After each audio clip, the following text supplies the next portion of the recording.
प्रिय भक्तगण, आज हम आपको एक कथा का श्रवण करा रहे हैं जो सुनने मात्र से आपके जीवन में सुख, संपत्ति और धन की वर्षा होगी। तो चलिए कथा को प्रारंभ करते हैं। भगवान शिव माता पार्वती से कहते हैं, ये 3 बातें मानव को कभी भी किसी को नहीं बताना चाहिए। जो मानव ये 3 बातें नहीं बताते हैं वह इंसान कभी भी गरीब नहीं रहेगा।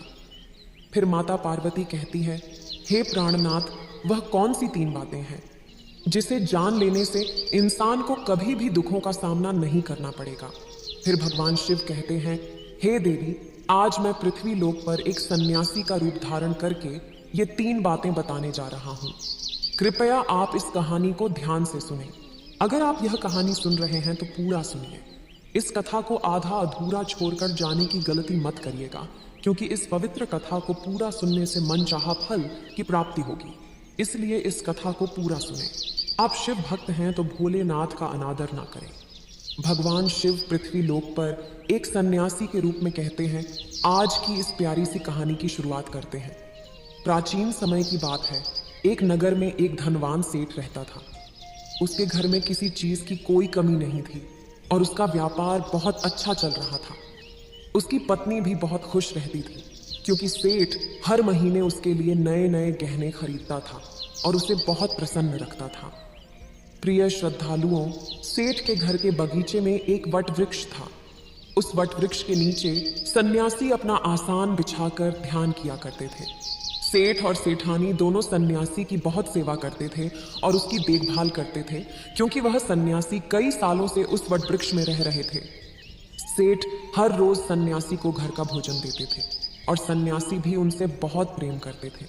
भगवान शिव जो सन्यासी थे वह बहुत सुख थे, क्योंकि उन्हें किसी चीज के लिए कहीं और नहीं जाना पड़ता था।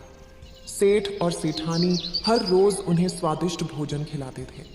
प्रिय श्रद्धालुओं, सेठ की पत्नी बहुत ही सरल और भोली स्वभाव की थी। उसकी आदत थी कि वह घर की हर बात बाहर वालों को बता देती थी। एक दिन सेठ की पत्नी ने अपने पति से पूछा, पिया जी, आपका व्यापार कैसा चल रहा है? आप कैसे इतना मुनाफा कमाते हो? श्रद्धालुओं, अपनी पत्नी का ऐसा सवाल सुनकर सेठ ने सारी बात बता दी। सेठ ने कहा, प्रिय, मैं अनाज का धंधा करता हूँ। मैं चंबल की घाटी से अनाज खरीदता हूँ और उसे महंगे दामों में बेच देता हूँ। प्रिय श्रद्धालुओं, अपने पति की यह बात जानकर सेठानी बहुत प्रसन्न हुई। उसने सोचा, मेरे पति तो बहुत ही बुद्धिमान है। यह बात तो सारे नगर वालों को पता होनी चाहिए कि मेरे पति इतने बुद्धिमान हैं और इतना ज्यादा धन कमाते हैं। प्रिय श्रद्धालुओं, अब सेठ की पत्नी ने पूरे नगर में यह बात फैला दी कि उनके पति इस तरीके से पैसा कमाते हैं। श्रद्धालुओं, अब क्या था, नगर के कुछ लोगों को जब यह पता चला कि सेठ किस प्रकार धन अर्जित करता है, तो वे सभी भी अनाज का धंधा करने लगे। प्रिय श्रद्धालुओं, अब नगर के बहुत से लोग अनाज का व्यापार करने लगे हैं। सेठ जो पहले कम दाम में अनाज खरीदता था, अब वही अनाज महंगे दामों में बिकने लगा है। सेठ का धंधा थोड़ा कम चलने लगता है, उसे मुनाफा नहीं होता और धीरे धीरे वह गरीब होता जाता है। सेठ का पूरा धंधा बैठ जाता है। यह देखकर वह बहुत चिंतित और दुखी हो जाता है। प्रिय श्रद्धालुओं, एक दिन की बात है। सेठ अपने व्यापार की परेशानी से तंग आकर बगीचे में बैठा था। तभी भगवान शिव जो सन्यासी थे वह वहां आते हैं और कहते हैं, सेठ जी, क्या बात है? आज आप कुछ परेशान लग रहे हैं। तब सेठ बताता है, हे संत महात्मा, मेरा व्यापार बहुत मंदा चल रहा है। मुनाफा बहुत कम हो गया है। नगर के बहुत से लोगों ने अनाज का धंधा शुरू कर दिया है, जिससे मेरा धंधा बैठता जा रहा है। भगवान शिव जो सन्यासी थे सेठ की बातें सुनकर कहते हैं, सेठ जी, क्या आपने किसी को बताया था कि आप किस प्रकार अपना धन अर्जित करते हैं, किस प्रकार आप अपनी जीविका चलाते हैं? तब सेठ कहता है, हाँ संत महात्मा, मैंने अपनी पत्नी को सारी बात बताई थी। वह मुझसे पूछ रही थी कि आप इतना धन कैसे कमाते हैं। तब मैंने उसे बताया था कि मैं अनाज का व्यापार करके धन अर्जित करता हूँ। प्रिय श्रद्धालुओं, अब सन्यासी को सारी बात समझ में आ जाती है। सन्यासी कहते हैं, सेठ जी, आपने बहुत बड़ी गलती कर दी है। आपको सेठानी जी से ये बातें नहीं करनी चाहिए थी। आज मैं आपको एक कहानी सुनाता हूँ और इस कहानी के माध्यम से बताऊंगा कि चाहे कितने भी करीबी इंसान हो, ये 3 बातें कभी किसी को नहीं बतानी चाहिए। इससे गरीबी आपके आसपास भी नहीं भटकेगी। प्रिय श्रद्धालुओं, अब सन्यासी जो भगवान शिव थे, वह अपनी कहानी प्रारंभ करते हैं। सन्यासी कहते हैं, सेठ जी, एक समय की बात है, एक नगर में एक गरीब आदमी रहता था। वह इतना गरीब था कि अपने परिवार के लिए ठीक से भोजन भी नहीं जुटा पाता था। फिर सन्यासी कहते हैं, सेठ जी, गरीबी मनुष्य के लिए एक अपमानकारी दुख था। बिना धन के गृहस्थी और घर चलाना बहुत मुश्किल था। फिर सन्यासी आगे कहते हैं, सेठ जी, वह गरीब आदमी जैसे तैसे अपने घर वालों का पेट पाल रहा था। कभी उनको भोजन मिल जाता था तो कभी भूखे पेट ही सोना पड़ता था। एक दिन उस गरीब आदमी की पत्नी ने कहा, हमारे पास तो धन ही नहीं है। सुबह को खा लें तो शाम की उम्मीद नहीं है, शाम को खा लें तो सुबह की उम्मीद नहीं है। आखिर ऐसे कब तक चलेगा? मैं जैसे तैसे करके घर चला लूंगी, लेकिन आप धन कमाने के लिए परदेश चले जाइए। इस प्रकार से हमारे परिवार का गुजारा नहीं चलेगा। मनुष्य के पास चाहे कितना ही धन हो, लेकिन अगर उसके पास कोई काम नहीं है तो वह धन भी बेकार होता है। अगर हम कुछ नहीं करेंगे तो अपने बच्चों को कैसे पालेंगे? भूखे मरने से अच्छा है कि किसी की छोटी मोटी मजदूरी ही कर ले। अब पत्नी के बार बार कहने पर वह गरीब आदमी धन कमाने की आस लेकर घर से निकल पड़ा। वह जंगलों के रास्ते से प्रदेश के लिए रवाना हुआ। चलते चलते वह एक जंगल में पहुंच गया। दूर की यात्रा तय करके जा रहा था। बेचारा थक चुका था तो उसने देखा कि आगे एक छायादार बरगद का पेड़ है। उस पेड़ की लंबी लंबी शाखाएं थीं, उसकी जड़ें जमीन को छू रही थीं। शीतल छाया देखकर वह बेचारा गरीब आदमी उस पेड़ के नीचे बैठकर आराम करने लगा। प्रिय श्रद्धालुओं, सन्यासी आगे कहते हैं, वह गरीब आदमी वह बरगद के नीचे आराम से लेटा हुआ था। तभी उसने देखा कि कहीं से एक सांप आया और वह सांप उसी पेड़ पर चढ़ गया। गरीब आदमी उस सांप को गौर से देख रहा था। सोचने लगा कि यह सांप इस बरगद पर क्यों चढ़ रहा है और अब क्या करेगा। तभी उसने देखा कि उस पेड़ की डाल पर तोता और मैना का घोंसला था। घोंसले में तोता और मैना के बच्चे रखे हुए थे। सांप को देखकर तोता और मैना के बच्चे डर के मारे चिल्लाने लगे। वह गरीब आदमी देखते ही समझ गया कि यह दुष्ट सांप इन बच्चों को खाने आया है। सोचने लगा कि मैंने तो इन बच्चों को देख लिया है, अगर अब मैं इन्हें नहीं बचाता हूं तो मुझे बहुत पाप लगेगा। बच्चे तो बच्चे ही होते हैं, चाहे वे इंसान के हों या किसी पक्षी के। बच्चों की हमेशा रक्षा करनी चाहिए। उधर एक सर्प उन बच्चों के पास पहुंच जाता है। तभी वह गरीब आदमी उठता है और फटाफट बरगद के पेड़ पर चढ़ जाता है। उसने उस सर्प को मार गिराया और नीचे फेंक दिया। फिर उसी बरगद के नीचे आकर लेट गया। तोता और मैना के बच्चे अपनी रक्षा करने वाले उस गरीब आदमी को मन ही मन बहुत दुआएं देने लगे। श्रद्धालुओं, उसी समय तोता और मैना अपने बच्चों के पास आते हैं। अपने माता पिता को पास आया देख तोता और मैना के बच्चे बहुत खुश होते हैं और उन्हें पूरी घटना बताते हैं कि आज इस वृक्ष के नीचे जो इंसान लेटा है वह हमारे लिए देवदूत बनकर आया है। हमें खाने के लिए एक भयंकर सर्प आया था। इसी इंसान ने उस भयानक सर्प को मारकर हमारे प्राण बचाए हैं। हम इसके ऋणी हो गए हैं। अगर यह इंसान उस सर्प को नहीं मारता तो आज हम घोंसले में जीवित नहीं होते। इसका हम पर बड़ा एहसान हो गया है। अपने बच्चों के मुख से उस मुसाफिर की प्रशंसा सुनकर तोता और मैना बहुत खुश होते हैं। तोता और मैना उस गरीब आदमी के पास पहुंच जाता है और कहता है, हे मनुष्य, तुमने आज हमारे बच्चों की जान बचाकर हमें अपना आदमी बना लिया है। आप कौन हो और कहाँ जा रहे हो? तोता और मैना के पूछने पर वह गरीब आदमी कहता है, हे पक्षियों, मैं एक गरीब आदमी हूँ और धन कमाने के लिए परदेश जा रहा था। सफर का थका हारा था तो इस बरगद की छाया में बैठकर आराम करने लगा। तब मैंने देखा कि एक दुष्ट सर्प तुम्हारे बच्चों को खाने के लिए तुम्हारे घोंसले के पास जा रहा था। मैंने उसे मार डाला। फिर तोता और मैना बोले, भाई, तुमने हम पर बहुत बड़ा उपकार किया है। संसार में सबसे बड़ी खुशी बच्चों से होती है। बच्चों से अधिक प्रिय तो किसी को कोई नहीं होता। आप भी तो धन कमाने अपने बच्चों के लिए ही जा रहे हैं। अब आपने हमारे बच्चों की जान बचाई है तो हम आपके बच्चों की भूख मिटाना चाहते हैं। तब उन्होंने बताया, हम दोनों तोता और मैना नाम के पक्षी हैं। हम हमेशा कीमती मोती खाते हैं और हमने सुना है कि ये मोती मनुष्यों के लिए बहुत मूल्यवान होते हैं। हम तुम्हें कुछ मोती देते हैं, तुम उन्हें बेचकर बाजार से कुछ खाने पीने का सामान ले आओ और आज से तुम यहीं रहकर हमारे बच्चों की देखभाल करते रहना। हम तुम्हें इसी तरह से रोज ये कीमती मोती लाकर देते रहेंगे। तोता और मैना की बात सुनकर वह गरीब आदमी खुश हो गया। सोचता है कि अगर हमें यही धन मिलेगा तो हम बाहर क्यों जाएंगे। प्रिय श्रद्धालुओं को वह आगे कहता है कि सेठ जी, वह गरीब आदमी तोता से कुछ मोती लेकर बाजार गया और अपने खाने पीने का सामान खरीद लाया। उस वृक्ष के नीचे उसने एक झोपड़ी बना ली और वहीं रहने लगा और तोता मैना के बच्चों की देखभाल करने लगा। अब तो तोता और मैना निश्चिंत हो गए। उन्हें उनके बच्चों की रक्षा करने वाला मिल गया था। अब वे निश्चिंत होकर भोजन के लिए सुबह अपने घोंसले से उड़ जाते थे और शाम को लौट कर आते थे। अपने बच्चों को घोंसले में सुरक्षित देखकर वे बहुत खुश होते थे और उस गरीब आदमी का धन्यवाद करते थे और उसे कुछ मोती लाकर देते थे।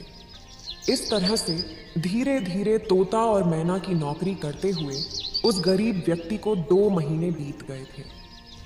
इधर तोता और मैना के बच्चे भी बड़े हो गए। अब उस गरीब आदमी को अपनी पत्नी और बच्चों की याद आने लगी। एक दिन उसने तोता और मैना से कहा कि हम अपने घर जाना चाहते हैं, पता नहीं हमारी पत्नी और बच्चे कैसे हैं। तब तोता और मैना बोले, हे भाई, अब तुम निश्चिंत होकर अपने घर जाओ और अपने बच्चों के साथ रहो। हमारे बच्चे भी अब उड़ने के काबिल हो गए हैं, अब कोई भय नहीं है। तुम अपनी पत्नी और बच्चों को देखो। कभी तुम्हें हमसे मिलने का मन हो तो इसी स्थान पर आ जाना। श्रद्धालुओं, इतना कहकर तोता और मैना उस गरीब आदमी को ढेर सारे मोती दे देते हैं। अब वह गरीब व्यक्ति उन मोतियों को अपने साथ लेकर अपने घर पहुंच जाता है। उसने वो मोती अपनी पत्नी को दिखाए तो उसकी पत्नी बहुत प्रसन्न हुई। उसने पूछा, पतिदेव, तुम यह कीमती मोती कहाँ से लेकर आए हो? तब उस आदमी ने बताया, हे प्यारी, मैं बीते 2 महीने से एक तोता और मैना की नौकरी कर रहा था। उन्हीं ने मुझे यह कीमती मोती दिए हैं। ये मोती बहुत कीमती और अनमोल हैं। इन्हें बेचकर हम अपना घर और बड़ा बनवाएंगे, अपने बच्चों को अच्छे वस्त्र लाकर देंगे और तुम्हारे लिए भी नए नए गहने बनवाएंगे। प्रिय श्रद्धालुओं, भगवान शिव सन्यासी रूप में कहते हैं, सेठ जी। अब वह आदमी उन मोतियों को बेचकर बाजार से अपने घर का सारा जरूरी सामान ले आया और अपना नया घर बनवाने लगा और वह आराम की जिंदगी जीने लगा। प्रिय श्रद्धालुओं, उस नगर के राजा प्रताप सिंह एक अजीब रोग से ग्रसित हो गया। नगर में दूर दूर से बड़े बड़े वैद्य राज को देखने आए और अपने अपने तरीके से इलाज शुरू कर दिया, लेकिन राजा के स्वास्थ्य में कोई सुधार नहीं हुआ। जब किसी के इलाज से राजा ठीक नहीं हुए तो एक वैद्य ने राज से कहा, महाराज, आपकी जिंदगी बच सकती है। अगर आपको तोते के बच्चे का मांस मिल जाए तो आप हमेशा के लिए ठीक हो जाएंगे। इस प्रकार वैद्य की बात सुनकर राजा प्रताप सिंह ने अपने राज्य में घोषणा करवा दी कि जो कोई उसे तोता लाकर देगा उसे सोने के सिक्के दिए जाएंगे। प्रिय श्रद्धालुओं, धीरे धीरे यह बात पूरे राज्य में फैल गई। सब लोग तोते की तलाश में इधर उधर लग गए, पर किसी को भी तोता नहीं मिला। एक दिन गरीब आदमी की स्त्री अपने पड़ोस में कुछ स्त्रियों के साथ बैठकर बात कर रही थी। कुछ घर गृहस्थी की बातें हो रही थीं। बातों ही बातों में तोते की चर्चा छिड़ गई। एक स्त्री बोली, बहन, क्या तुम्हें पता है कि राजा साहब ने तोते का बच्चा लाने का आदेश दिया है? तोता लाना कोई आसान काम नहीं है। जब गरीब आदमी की पत्नी ने सुना कि राजा साहब बीमार हैं और उन्होंने घोषणा की है कि जो कोई उन्हें तोता का बच्चा लाकर देगा उसे सोने के सिक्कों से मालामाल कर देंगे। यह सुनकर उस गरीब आदमी की पत्नी ने कहा, अरे बहनों, तोता लाना कौन सी बड़ी बात है। मेरे पति तो 2 महीने तोता और मैना की नौकरी करके आए हैं। वह एक नहीं, कई तोते ला सकते हैं। इतना कहने के बाद वह अपने घर चली गई। नगर की स्त्रियों ने उसकी बात सुनी और अपने पतियों से बताई। धीरे धीरे यह बात पूरे नगर में फैल गई। राजा ने भी सुना कि उनके राज्य में एक व्यक्ति है जो तोता और मैना के पास नौकरी करके आया है। राजा ने अपने सैनिकों को आदेश दिया कि उस आदमी को पकड़ कर लाएं और उससे कहें कि वह एक तोता का बच्चा लाकर दे। राजा ने कहा, इसके बदले हम तुम्हें मुंह मांगा इनाम देंगे। यह सुनकर वह आदमी घबरा गया और बोला, महाराज, आप मेरे प्राण ले लो, पर मैं आपको तोता का बच्चा लाकर नहीं दे सकता। मैंने तो उनकी जान बचाई थी। एक रक्षक भक्षक कैसे बन सकता है? उसके इनकार करने पर राजा प्रताप सिंह बहुत नाराज हुए और बोले, अगर तुमने हमारी बात नहीं मानी और तोता का बच्चा लाकर नहीं दिया तो हम तुम्हारी पत्नी और बच्चों को मरवा देंगे। प्रिय श्रद्धालुओं, फिर भगवान शिव रूपी सन्यासी कहते हैं कि मनुष्य सबसे ज्यादा कमजोर तब पड़ता है जब उसके बच्चों की सुरक्षा की बात आती है। ऐसे में वह कुछ भी करने को मजबूर हो जाता है। राजा की बात सुनकर वह गरीब आदमी बहुत घबरा गया। उसने सोचा कि अब मुझे किसी भी तरह तोते का बच्चा लाकर राजा को देना ही होगा। वह घर आया और अपनी पत्नी को डांटने लगा, तुमने यह क्या कर दिया? तुम्हें बिल्कुल भी समझ नहीं है हम क्या करते हैं और कहाँ जाते हैं। तुमने यह बातें नगर की स्त्रियों से क्यों कही? धीरे धीरे यह बात राजा प्रताप सिंह तक पहुंच गई। अब बताओ मैं क्या करूं? जिन तोता और मैना ने हमें खाने को भोजन, रहने को नया घर और पहनने को अच्छे वस्त्र दिए, मैं उनके साथ गद्दारी कैसे कर सकता हूं? तुमने यह बात उन महिलाओं को बताकर बहुत बड़ी भूल की है। वह व्यक्ति कहता है कि प्रिय, अपने घर की कुछ बातें दूसरों से कभी नहीं कहनी चाहिए। पहली बातें, आपके घर में कितना धन है और आपकी कमाई का स्रोत क्या है, यह बातें दूसरों से कभी नहीं बतानी चाहिए। दूसरी बातें, घर में आपसी प्रेम की बातें, पति पत्नी के प्रेम की बातें बाहर वालों के सामने नहीं करनी चाहिए। तीसरी बातें, आपसी लड़ाई झगड़े, मतभेद, मान अपमान की बातें कभी दूसरों के सामने नहीं करनी चाहिए, वरना लोग हमारी गुप्त बातें जानकर, हमारी कमजोरी को समझकर हमारा फायदा उठाते हैं। चौथी बातें, अपनी कमजोरी दूसरों के सामने न बताएं और अपनी उन्नति का राज किसी को न बताएं। जिन बातों के कहने से आपके परिवार पर दुख आ सकता है, वे बातें कभी बाहर नहीं करनी चाहिए। खासकर उन बातों को अपनी स्त्री से न कहें। जिन बातों से घर की मान प्रतिष्ठा नष्ट होती हो, परिवार पर संकट आता हो, किसी की जान जाती हो, परिवार में फूट पड़ती हो या आपके रिश्ते खराब होते हो। क्योंकि कहते हैं कि स्त्रियों के पेट में इस तरह की बातें पचती नहीं हैं। अब वह गरीब आदमी बोला, प्रिय, तुम्हारी यह गलती आज हमारे परिवार को मौत के मुंह में डाल रही है। यदि तुमने इस बात को छुपा लिया होता तो आज हम निर्भय होकर अपने घर में आनंद की जिंदगी जी रहे होते। अब राजा की आज्ञा है तो तोता का बच्चा लाकर राजा को देना ही पड़ेगा। लेकिन ऐसा करने से मैं पापी कहलाऊंगा, जिन बच्चों की मैंने इतने दिन देखभाल करी, जिन्हें मैंने मरने से बचाया। अब मैं उन्हें किस प्रकार मौत के मुंह में डाल सकता हूं? पत्नी कहने लगी, पतिदेव, अब जो भी हो, लेकिन हमें अपनी और बच्चों की जिंदगी बचानी है तो आपको यह पाप करना ही पड़ेगा। प्रिय श्रद्धालुओं, अब तो बड्ढा लाचार होता हुआ वह गरीब आदमी जंगल की ओर चल पड़ा, जहां वह तोता के बच्चों की देखभाल करता था। उधर जब तोता और मैना और उनके बच्चों ने उस गरीब आदमी को अपने पास आता हुआ देखा तो वे बड्ढे खुश होने लगे। अपने बच्चों को अत्यंत खुश देखकर तोता और मैना कहने लगे, अरे बच्चों, तुम इतने खुश क्यों हो रहे हो? वह तो तुम में से किसी एक को लेने आ रहा है। तुम में से कौन है जो आज उसके साथ जाकर उसकी और उसके बच्चों की जान बचाएगा? फिर तोता कहता है कि बच्चों, लेकिन एक बात याद रखना, तुम में से जो भी उसके साथ जाएगा वह कभी लौट कर नहीं आएगा। वह नगर के राजा का भोजन बन जाएगा। प्रिय श्रद्धालुओं, तब तोता के बच्चों ने पूछा कि आप ऐसा क्यों कह रहे हैं? तोता बताता है कि बच्चों, यहाँ का राजा बीमार पड़ गया है और वैद्य ने उसे तोता के बच्चे का मांस खाने को कहा है, इसलिए तुम में से किसी एक को वह लेने के लिए आया है। यदि तुम में से कोई उसके साथ जाने को तैयार है तो वह जा सकता है। तभी उनमें से एक बच्चा कहने लगा, हे माता पिता, उस आदमी ने ही हम सबकी जिंदगी बचाई है और आज वह आदमी बहुत बड़ी मुसीबत में है। ऐसे में हमें भी उसकी मदद करनी चाहिए, चाहे हमारी जान ही क्यों ना चली जाए, लेकिन हम उसके साथ जरूर जाएंगे। उधर वह आदमी उस बरगद के वृक्ष के नीचे आता है और तोता मैना से अपना दुख बताता है। तब तोता मैना कहते हैं, हे भाई, तुम चिंता न करो, हमारे बच्चे तुम्हारे साथ जाने के लिए तैयार हैं। तुम इनमें से किसी एक को ले जाओ। श्रद्धालुओं, अब वह गरीब आदमी उनमें से एक तोता के बच्चे को लेकर लौट जाता है और राजा को ले जाकर दे देता है। राजा उस तोते के बच्चे को एक पिंजरे में बंद करता है और अपने नौकर को रखने के लिए कहता है। राजा कहता है कि हम इसे सुबह निकालेंगे और फिर इसके मांस को खा जाएंगे। प्रिय श्रद्धालुओं, अब क्या होता है कि राजा प्रताप सिंह का एक बेटा था जो पशु पक्षियों से बहुत प्रेम करता था। उसे यह नहीं पता था कि यह तोता उसके पिता के खाने के लिए लाया गया है। वह अपने मित्रों के साथ उसी जगह पर खेल रहा था जहां तोते का बच्चा पिंजरे में कैद था।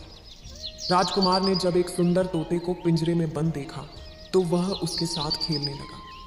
तभी राजकुमार का एक मित्र कहता है, मित्र, तुम इस पक्षी को बाहर निकालो। यह कितना सुंदर तोता है। पिंजरे में इसका रहना बिल्कुल सही नहीं है। हम इसे आजाद कर देते हैं।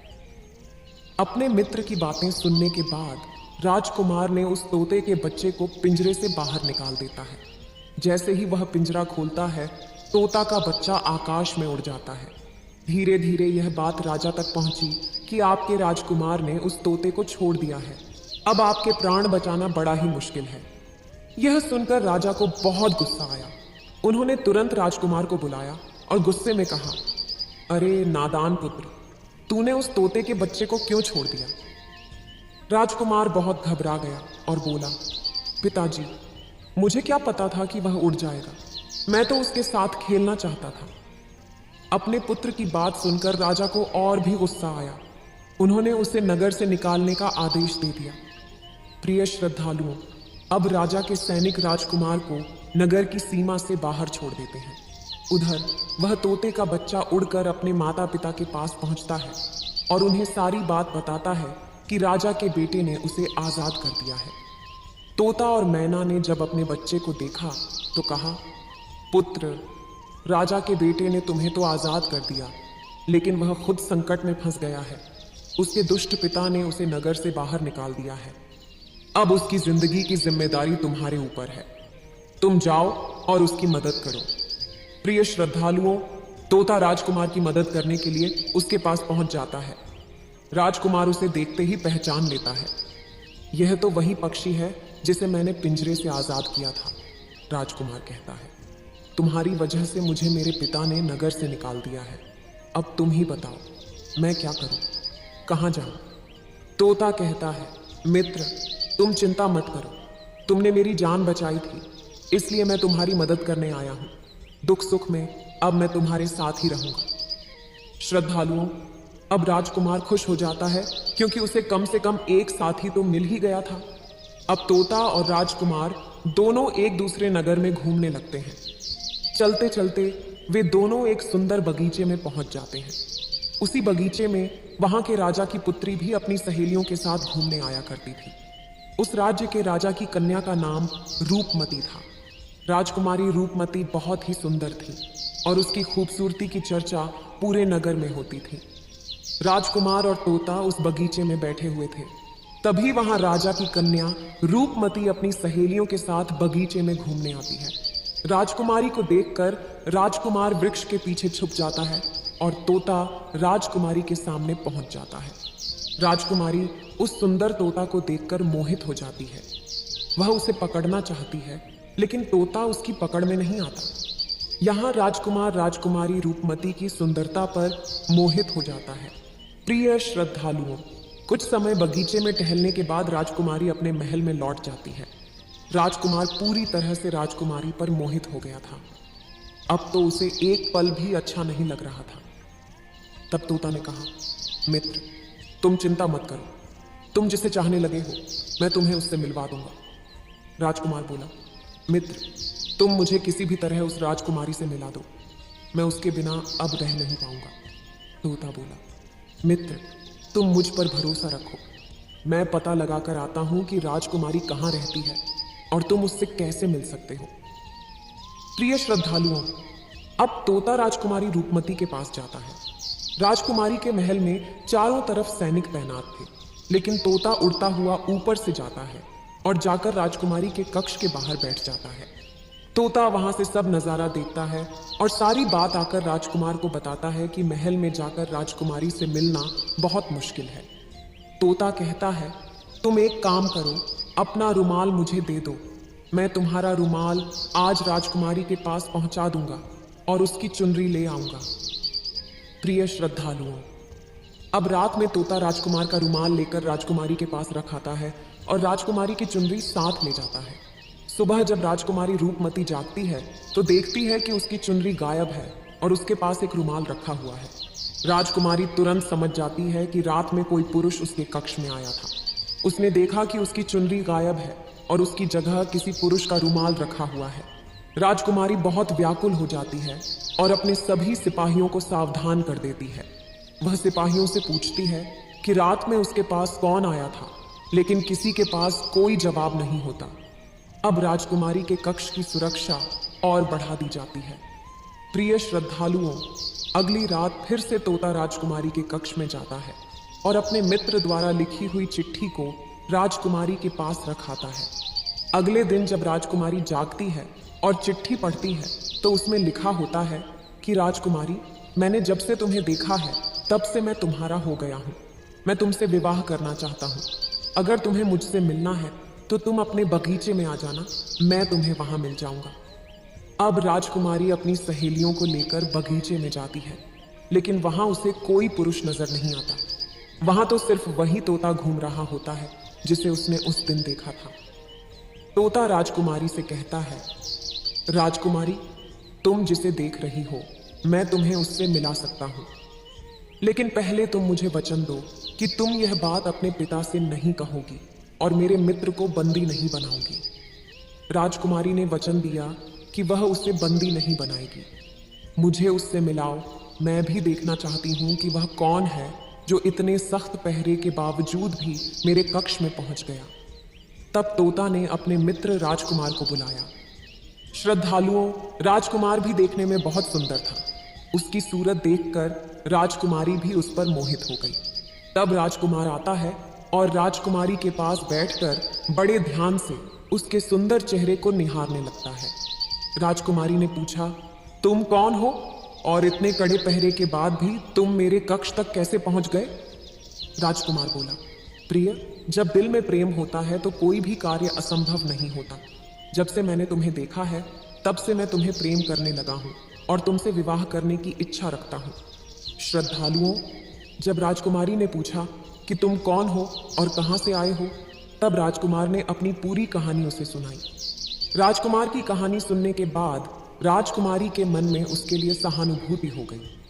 अब तो रोजाना राजकुमारी रूपमती उस राजकुमार से मिलने उस बगीचे में आया करती थी। एक दिन राजकुमारी ने कहा, राजकुमार, मेरे पिता तुम्हारे साथ मेरा विवाह कभी नहीं करेंगे, इसलिए मैं तुम्हारे साथ भाग चलती हूँ और कहीं दूसरी जगह चलकर हम अपना विवाह कर लेंगे और आनंद पूर्वक रहेंगे। प्रिय श्रद्धालुओं, अब वही होता है। राजकुमारी उस राजकुमार के साथ घोड़े पर सवार होकर भाग जाती है और काफी दूर जाने के बाद वे एक झोपड़ी बनाते हैं और विवाह करके दोनों साथ रहने लगते हैं। दोनों को रहते रहते बहुत समय बीत जाता है और वह तोता भी उन्हीं के साथ रहता है। प्रिय श्रद्धालुओं, भगवान शिव सन्यासी रूपी में कहते हैं, सेठ जी, उसी राजकुमार की झोपड़ी में किसी तरह से आग लग जाती है और उसी आग को बुझाने के चक्कर में उस तोते का एक पंख जल जाता है। तब तोता ने कहा, देखो मित्र, अब आप अपने घर चले जाइए। अब आपके पिता का गुस्सा भी शांत हो चुका होगा। अब आपके पिता आपसे कुछ नहीं कहेंगे। जब वह आपको अपनी बहू के साथ देखेंगे तो वह आपको माफ कर देंगे। मेरा तो एक पंख जल गया है, मैं अब उड़ नहीं सकता, इसलिए मैं कुछ दिन तक यहीं रहकर अपने पंख होने का इंतजार करता हूँ। जब मेरा पंख दोबारा उग जाएगा तो मैं आपसे मिलने के लिए जरूर आऊंगा। प्रिय श्रद्धालुओं, इस प्रकार से वह दोनों, राजकुमार और उसकी पत्नी, अपने नगर के लिए चल देते हैं। चलते चलते रास्ते में एक नदी पड़ती है। उस नदी पर एक नाविक नाव चलाता था। राजकुमार अपनी पत्नी को लेकर नाव में बैठ जाता है। जैसे ही नाव नदी के बीच में पहुंचती है तो राजकुमार देखता है कि एक चूहा बार बार नाव पर चढ़कर आता है, लेकिन वह नाविक उसे हटाकर नदी में गिरा देता है। कई बार उस चूहे को नाविक ने हटा देता था। तब राजकुमार कहने लगा, अरे यह बेचारा इस प्रकार से तो जल में डूबकर मर जाएगा। इसे अपने प्राणों की रक्षा करने के लिए इस नाव पर चढ़ रहा है, इसे चढ़ जाने दो। जब राजकुमार ने नाविक से कहा कि आप इस चूहे को चढ़ जाने दें, तो राजकुमार के कहने पर उस नाविक ने उस चूहे को अपनी नाव पर चढ़ जाने दिया। जैसे ही चूहा नाव के अंदर गया, वह अंदर जाकर छुप गया। थोड़ी देर बाद उन्होंने देखा कि नाव के अंदर धीरे धीरे पानी आने लगा। प्रिय श्रद्धालुओं, उसी चूहे ने नाव को काटकर उसमें छेद कर दिया था, जिससे नाव में पानी भरने लगा। जब नाव में पानी बढ़ने लगा तो नाव पानी में डूबने लगी। धीरे धीरे जब नाव पूरी तरह डूब गई तो उसी समय राजकुमारी और राजकुमार पानी में बहने लगे। पानी के बहाव से राजकुमार बहुत दूर पहुंच गया और राजकुमारी रूपमती भी उसी पानी में बहती हुई राजा के बगीचे में जा पहुंची। बगीचे में रहने वाला माली जब राजकुमारी को बेहोश अवस्था में नदी के किनारे पड़ा देखता है तो वह जाकर राजा को यह खबर देता है। राजा जब सुंदर लड़की को देखता है तो वह उस पर मोहित हो जाता है और सुंदर राजकुमारी को देखकर उसे अपने महल में ले आता है और राज्य वैद्य से उसका इलाज करवाता है। श्रद्धालुओं, कुछ दिन बीतने के बाद जब राजकुमारी ठीक हो जाती है तो एक दिन वह देखती है कि राजा उसके करीब खड़ा है। राजा ने पहले ही राजकुमारी रूपमती के चेहरे को निहार रखा था। अब वह राजकुमारी से विवाह करना चाहता था। राजा कहने लगा, हे राजकुमारी, तुम्हारा भी इस दुनिया में कोई नहीं है। अब तुम हमारी पत्नी बन जाओ, तुम हमारी रानी बन जाओ और हमारे महलों में बड़े आराम के साथ रहो। प्रिय श्रद्धालुओं, राजकुमारी रूपमती बहुत ही बुद्धिमान थी। उसने अपने मन में विचार किया कि यदि वह इस समय राजा को विवाह करने से मना करती है तो राजा उसके साथ जबरदस्ती करेगा। इसलिए उसने राजा से कुछ दिनों के लिए समय मांग लिया। रूपमती बोली, राजा साहब, थोड़े दिन ठहर जाओ, उसके बाद मैं तुमसे विवाह कर लूंगी। अब राजकुमारी उसी राजा के महल में रहने लगी और गरीब असहाय लोगों को भोजन करवाने लगी। श्रद्धालुओं, उधर अब क्या होता है, उसका जो पति था, राजकुमार जो पानी में बह गया था, वह बेचारा मुसीबत का मारा हुआ इधर उधर घूमता हुआ उसी जगह पर भोजन की तलाश में पहुंच जाता है। जहां राजकुमारी गरीबों को भोजन कराती थी, वहीं राजकुमार भी पहुंच गया। राजकुमारी ने उसे देखते ही पहचान लिया और उसकी आंखों में आंसू आ गए। राजकुमारी ने राजकुमार को एकांत में बुलाया और सारी बात बताई। उसने कहा, हे स्वामी, आप यहाँ आराम से रहिए और इसी राजा की नौकरी कीजिए। जब हमें मौका मिलेगा तब हम यहाँ से भाग चलेंगे। श्रद्धालुओं, राजकुमार उसकी बात से सहमत हो गया और राजा का नौकर बनकर महल में रहने लगा। वह राजकुमारी रूपमती की सहायता करने लगा और गरीबों को भोजन परोसने लगा। लेकिन राजा को यह नहीं पता था कि राजकुमार उसका पति है। राजा तो उसे अपना नौकर समझता था। प्रिय श्रद्धालुओं, इस प्रकार राजकुमारी रूपमती राजकुमार के साथ पक्षियों को दाना चुगाती थी। एक दिन वही तोता राजकुमारी के यहाँ दाना चुगने आया। अब उसके नए पंख निकल आए थे। जब उसने दाना चुगने आया तो राजकुमार और राजकुमारी को पहचान लिया। राजकुमारी रूपमती ने तोता को देखा तो उसकी आंखों में आंसू छलक आए। उन्होंने तोता को पूरी कहानी सुनाई कि वे इस प्रकार से यहाँ फंस चुके हैं और राजा को भी नहीं पता कि वे पति पत्नी हैं। तब तोता कहने लगा, हे राजकुमार, आप चिंता मत करो। आज रात राजा के सभी सैनिक सो जाएंगे, तब हम तुम्हें यहाँ से निकालकर तुम्हारे पिता के घर पहुँचा देंगे। प्रिय श्रद्धालुओं, वही हुआ जो होना था। जब रात होती है तो राजा के सभी सिपाही गहरी नींद में सो जाते हैं। जब सभी सैनिक सो गए तो उसी समय राजकुमारी और राजकुमार महल से निकल पड़े। रात के अंधेरे में वे राजकुमार अपने पिता प्रताप सिंह के राज्य में पहुंच गया। राजकुमार अपनी पत्नी को साथ लेकर अपने पिता के पास पहुंचा। उन्हें देखकर राजकुमार का पिता बहुत प्रसन्न हुआ। उसे अपनी करनी पर पश्चाताप हुआ कि उसने अपने पुत्र को नगर से निकालकर बहुत बुरा किया। वह बार बार अपने पुत्र से क्षमा मांगता है। तब राजकुमार ने बताया, हे पिताजी, मेरी रक्षा उसी तोते ने की जिसे आप मारकर खाना चाहते थे। उसी ने मेरे प्राण बचाए हैं और मुझे शत्रुओं से छुटकारा दिलाया है।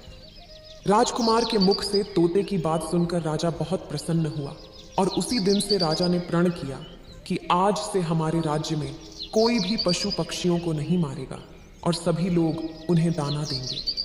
प्रिय श्रद्धालुओं, इतनी कहानी सन्यासी सेठ जी को सुनाते हैं और बताता है कि देखा सेठ जी, इस प्रकार कुछ बातें बताने पर जीवन में घोर संकट आ सकता है, इसलिए यह बातें किसी को भी नहीं बताना चाहिए। जैसे आपने अपनी पत्नी को बताया कि आप किस प्रकार धन अर्जित करते हैं और आज आपका व्यापार खतरे में है। प्रिय श्रद्धालुओं, सेठ जी को अपनी गलती का एहसास होता है और वह अपनी पत्नी को समझाते हैं कि तुम इन बातों को किसी को मत बताया करो। फिर भगवान शिव कहते हैं, हे देवी, हमारी आज की यह कहानी यहीं समाप्त होती है। इस वीडियो को बोलते समय कोई त्रुटि हो तो मैं क्षमा चाहती हूँ। उम्मीद है आप सभी को यह वीडियो अच्छी लगी होगी। अगर आप शिव के सच्चे भक्त हैं तो चैनल को सब्सक्राइब और वीडियो को लाइक करके कमेंट में हर हर महादेव लिख दीजिए।